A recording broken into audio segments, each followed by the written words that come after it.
कुछ तारीखें किसी भी देश के इतिहास के लिए काफी अहम होती है। ऐसी ही एक तारीख है 11 मई, जो भारत के इतिहास में काफी अहम हैसियत रखती है। 11 मई साल का 131वां दिन है और इतिहास में इस दिन के नाम पर बहुत सी घटनाएं दर्ज हैं। साल 2000 में 11 मई के ही दिन भारत की आबादी ने 1 अरब का आंकड़ा छू लिया था। लेकिन सबसे महत्वपूर्ण घटना घटी राजस्थान के पोखरण में, जब 11 मई 1998 को भारत ने पोखरण में सफलतापूर्वक परमाणु परीक्षण करने का ऐलान किया था। वैसे तो भारत की सरकारों को बुद्ध पूर्णिमा काफी पसंद है। कांग्रेस हो या बीजेपी, इंदिरा हो या अटल, जगह हर बार पोखरण ही रही। तारीख भी बुद्ध पूर्णिमा ही थी और हुंकार भी एक थी 11 मई, जिस दिन भारत परमाणु शक्ति संपन्न राष्ट्र बन गया। तारीख थी 11 मई 1998, यानी कि आज से ठीक 24 साल पहले। तिथि वही बुद्ध पूर्णिमा ही थी, लेकिन किरदार बदल गए थे। अब प्रधानमंत्री थे अटल बिहारी वाजपेयी और वैज्ञानिकों की टोली को लीड कर रहे थे missile man doctor APJ Abdul Kalam. दुनिया की राजनीति फायदे और नुकसान पर चलती है। पावर और डिप्लोमेसी की दुनिया में फायदा उसे ही मिलता है जो ताकतवर होता है। भारत ने पहला परमाणु परीक्षण तो इंदिरा गांधी के सामने कर लिया था, लेकिन इसके बाद दुनिया के शक्तिशाली देश भारत पर CTBT यानी comprehensive test ban treaty sign करने का दबाव बनाने लगे। भारत के सामने स्थिति चुनौतीपूर्ण थी। भारतीय सेना को भी पता था कि पाकिस्तान न्यूक्लियर हथियार हासिल कर चुका है। लबोलुआब है कि दुनिया के शक्तिशाली देश हमारे देश का न्यूक्लियर स्पेस एकदम से हड़प लेना चाहते थे। भारत के सामने चुनौती भी बड़ी थी। मिशन को गुप्त रखना था। अत्याधुनिक अमेरिकी सैटेलाइट बाज की तरह आसमान में मंडरा रहे थे। इसी जियोपॉलिटिकल घटनाओं के बीच अटल बिहारी वाजपेयी 19 मार्च 1998 को भारत के प्रधानमंत्री बने, जिसके बाद 8 मार्च 1998 को डिपार्टमेंट ऑफ एटॉमिक एनर्जी को तलब किया और भारत के दूसरे परमाणु परीक्षण को हरी झंडी दे दी।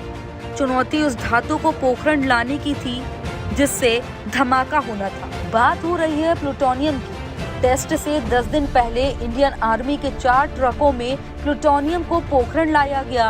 अब समय था टेस्टिंग होने का। इससे कुछ घंटे पहले पोखरण में तेज हवाएं चलने लगी। आखिरकार 3 बजे हवाएं थम गई। 45 मिनट और इंतजार किया गया। फिर दोपहर बाद 3:45 पर तीनों टेस्ट कर दिए गए। जब धूल हटी तो भारत 24 साल बाद एक बार फिर दुनिया को चकमा देकर परमाणु विस्फोट कर चुका था। 2 दिन बाद 13 मई को भारत ने इसी जगह पर 2 और टेस्ट सफलतापूर्वक किए। इस कामयाब ब्लास्ट की जानकारी मिलते ही दिल्ली में प्रधानमंत्री अटल बिहारी वाजपेयी ने दुनिया को इसकी जानकारी दी। India conducted 3 underground nuclear tests in the Pokhran range. These tests conducted today were with a fission device, a low yield device and a thermonuclear device. वहीं आज प्रधानमंत्री नरेंद्र मोदी ने भी पोखरण परमाणु परीक्षण की वर्षगांठ पर देश के वैज्ञानिकों और उनके प्रयासों की सराहना की। पीएम मोदी ने ट्वीट करते हुए लिखा कि राष्ट्रीय प्रौद्योगिकी दिवस पर आज हम अपने वैज्ञानिकों और उनके प्रयासों के प्रति आभार व्यक्त करते हैं। उनके प्रयासों से 1998 में हमें पोखरण परमाणु परीक्षण में सफलता हासिल हुई। उन्होंने आगे कहा कि हम अटल जी के कुशल नेतृत्व को भी गर्व के साथ याद करते हैं, जिन्होंने उत्कृष्ट राजनीति साहस और राजनीतिक कौशल का परिचय दिया। आपको बता दें कि भारत के वैज्ञानिक कौशल और तकनीकी प्रगति को चिन्हित करने के लिए 1999 से 11 मई के दिन को नेशनल टेक्नोलॉजी डे के रूप में मनाया करते हैं। 1998 में परमाणु संपन्न देश बनने के बाद भारत परमाणु संपन्न देशों में शामिल होने वाला 6ठा देश बन गया था। इन परीक्षणों से भारत ने पूरी दुनिया में अपनी ताकत का प्रदर्शन किया।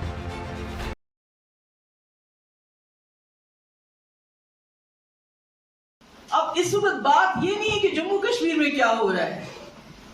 जम्मू कश्मीर में तो हम पिछले 4-5 साल से जुल्म और सितम तो सह रहे हैं। हमारे बच्चों को उठाया जाता है, बिल्कुल फ्रिवलियस चार्जेस पे, कुछ होता नहीं है तो किसी को बोलते हैं हाइब्रिड मिलिटेंट है, किसी को बोलते हैं व्हाइट कॉलर मिलिटेंट है, किसी को बोलते हैं OGW। ये तो हम सह रहे हैं। एनकाउंटर में अगर किसी घर में मिलिटेंट घुस जाता है तो एनकाउंटर में मकानों को उड़ा देते हैं। हमारी नौकरी पे डाका, हमारी जमीन पे डाका, हमारी रेत बाजरी के लिए भी बाहर से ठेकेदार आते हैं। हमारे जो यहाँ बड़े बड़े ठेके हैं उसके लिए भी बाहर से ठेकेदार आते हैं। हमारे हाथ में कुछ भी नहीं रखा है, बिल्कुल हमने बेबस और बेइख्तियार कर लिया। मगर इससे ज्यादा हालात इस वक्त हमारे मुल्क में है, जहां मुसलमानों के ऊपर दिन ब दिन हमले हो रहे हैं। हमारी मस्जिदें, अब तो ताजमहल की भी बात हो रही है। इससे बड़ा अफसोस क्या होगा? वो ताजमहल जिसकी वजह से हमारे मुल्क की शान और शौकत और भी ज्यादा मानी जाती है, कहते हैं उसको भी मंदिर बनाओ। मैं आज यहां से अपने तमाम जो हमारे मुसलमान भाई हैं पूरे मुल्क के अंदर, उनको इल्तिजा करती हूं, उनको गुजारिश करती हूं कि अगर इस मुल्क में अमन कायम रखने के लिए ये हमारी मस्जिदें ले जाए, इनको बोले एक ही बार ले जाओ। ये आज बाबरी मस्जिद उसको तोड़ो, कल वाराणसी, परसों ताजमहल, उसके बाद कोई और मस्जिद, ये मत करो। हमारा क्या है, मुसलमानों का क्या है? हम जहां सजदा देते हैं अल्लाह वहीं पर होता है, वही मस्जिद हमारे लिए बन जाती है।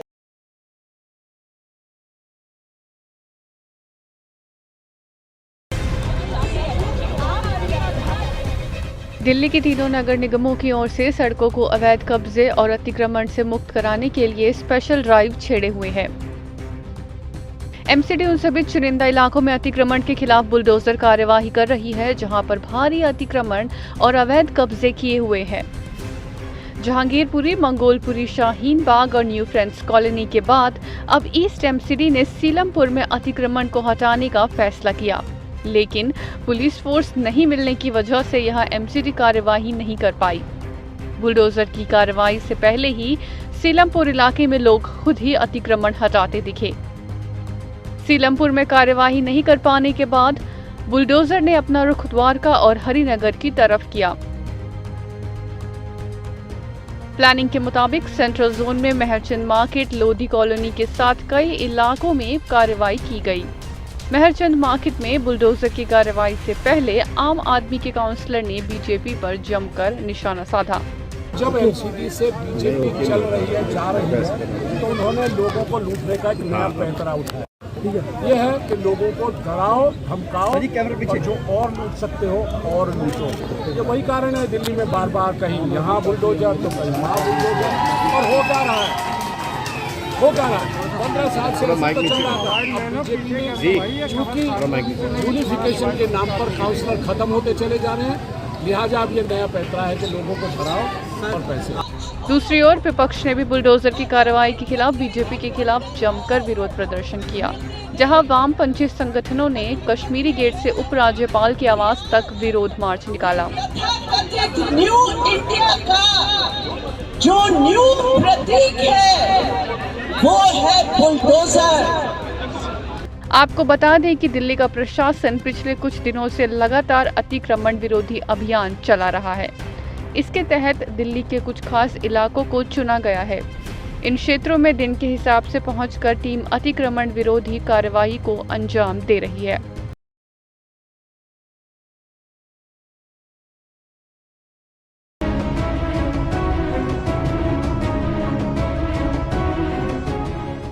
उन्नीस 1948 में आजाद हुआ श्रीलंका इस समय अपने सबसे खराब आर्थिक संकट से जूझ रहा है। वहाँ महंगाई बेकाबू हो चुकी है। श्रीलंका के सेंट्रल बैंक के मुताबिक अप्रैल में यहाँ महंगाई दर 30% के करीब पहुँच गई है। मार्च में ये 19% से कम थी, जिसके चलते लोगों में जबरदस्त गुस्सा है और अब ये गुस्सा हिंसा में बदल चुका है। प्रधानमंत्री महिंदा और उनके परिवार से जुड़े लोगों के घरों को जलाया जा रहा है। श्रीलंका में इमरजेंसी लगा दी गई है और देखते ही गोली मारने जैसे आदेश तक पारित किए जा चुके हैं।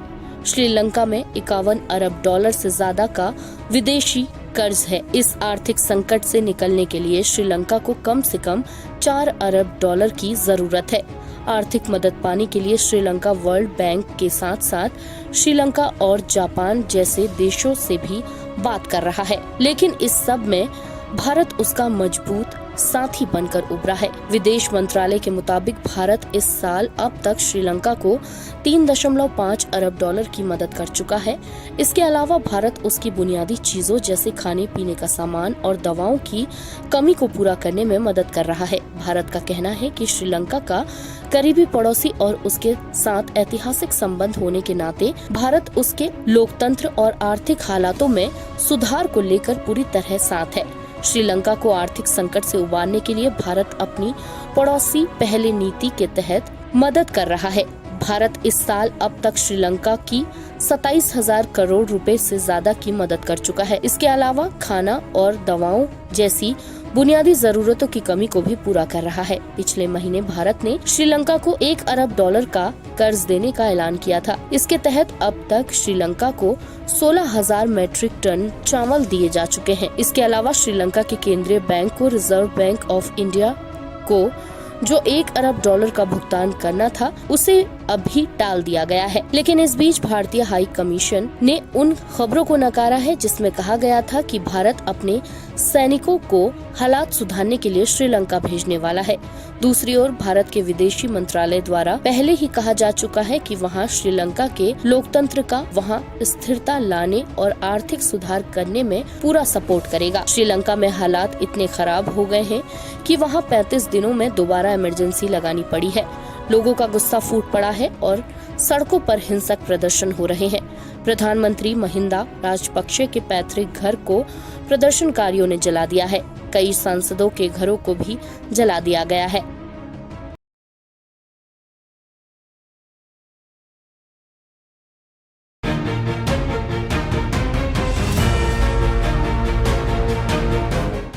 श्रीलंका इस समय अपने सबसे बुरे दौर से गुजर रहा है। श्रीलंका में वैसे आर्थिक पतन की शुरुआत कोरोना काल से हो गई थी, लेकिन मार्च में बढ़ती महंगाई और अनाज की कमी से नाराज जनता पहली बार श्रीलंका की सड़कों पर उतर आई है। इस भीषण आर्थिक संकट से गुजर रहे श्रीलंका में सोमवार को हालात संभालने की गरज से प्रधानमंत्री ने अपने पद से इस्तीफा दे दिया, लेकिन ऐसा लगता नहीं है कि इससे स्थितियां संभालने में कुछ खास मदद मिल रही है। उनके इस्तीफा देने से पहले ही विरोध प्रदर्शन हिंसक रूप ले चुके थे। सोमवार को कोलंबो और अन्य शहरों में हुई हिंसा में सत्तारूढ़ दल के एक सांसद के साथ 5 लोगों के मारे जाने और 200 से अधिक लोगों के घायल होने की खबर है। प्रदर्शनकारी जगह जगह सत्तारूढ़ दल से जुड़े नेताओं के घरों को निशाना बना रहे हैं। पिछले करीब 20 वर्षों से श्रीलंकाई राजनीति में अपना दबदबा बनाए रखने वाले राजपक्षे परिवार के खिलाफ लोगों का गुस्सा आसमान छू रहा है। अभी भी जब प्रधानमंत्री महिंद्रा राजपक्षे इस्तीफा दे चुके हैं, राष्ट्रपति पद पर उनके छोटे भाई गोटबाया राजपक्षे ही विराजमान हैं और प्रदर्शनकारी उनके भी इस्तीफे पर अड़े हुए हैं। आर्थिक संकट से जूझ रहे श्रीलंका में हालात बिगड़ते जा रहे हैं। लोगों के गुस्से में पड़ोसी देश जल रहा है, जिसके निशाने पर महिंद्रा राजपक्षे के साथ साथ उनके कैबिनेट में मंत्री रहे नेता और सांसद भी शामिल हैं। आगजनी हिंसा की घटनाओं के बीच सेना फिर हालात काबू में करने के लिए सड़कों पर है। फिलहाल वहां दोबारा आपातकाल लगा दिया गया है और सड़क पर दिखते ही गोली मारने के आदेश दिए गए हैं। श्रीलंका में बिगड़ते हालात पर भारत की राजनीति भी शुरू हो गई है। देश में विपक्षी पार्टियां भारत में भी श्रीलंका जैसे हालात होने का आरोप लगाते हुए सरकार को घेर रही है। जम्मू कश्मीर की पूर्व मुख्यमंत्री महबूबा मुफ्ती ने श्रीलंका के मौजूदा हालात पर ट्वीट करते हुए लिखा, जो आज श्रीलंका में हुआ वो एक वेकअप कॉल है। 2014 के बाद से देश का माहौल सांप्रदायिक हो गया है। यह भी अति राष्ट्रवाद और धार्मिक बहुसंख्यकवाद की ओर बढ़ रहा है। सोने की लंका में अनाज के लिए मारामारी मची है। दूध दवा की किल्लत चरम पर है। 16 घंटे की बिजली कटौती है। एटीएम खाली है। घरेलू सिलेंडर के लिए लंबी लाइनें हैं। ऑटो ड्राइवर ईंधन के इंतजार में हैं। बच्चे महिलाएं बेबस हैं। कुल मिलाकर कहें, श्रीलंका में स्थिति पूरी तरह आउट ऑफ कंट्रोल है। इन हालातों के बीच श्रीलंका में आम लोग जीने को मजबूर हैं।